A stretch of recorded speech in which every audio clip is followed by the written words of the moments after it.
কবিগুরু রবীন্দ্রনাথ ঠাকুরের লেখা তালগাছ। তালগাছ এক পায়ে দাঁড়িয়ে, সব গাছ ছাড়িয়ে উঁকি মারে আকাশে।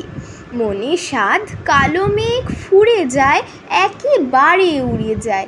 কোথা পাবে পাখা সে? তাই তো সে ঠিক তার মাথাতে, গোল গোল পাতাতে ইচ্ছাটি মেলে তার।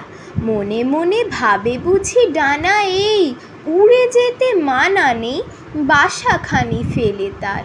সারাদিন ঝরঝর থরথর কাঁপে পাতা পত্তর, ওড়ে যেন ভাবে ও।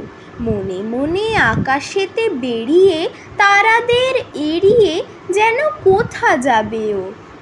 তারপর হাওয়া যেই নেমে যায়, পাতা কাঁপা থেমে যায়, ফেরে তার মনটি। যেইভাবে মাঝে হয় মাটি তার, ভালো লাগে আরবার পৃথিবীর কোনটি।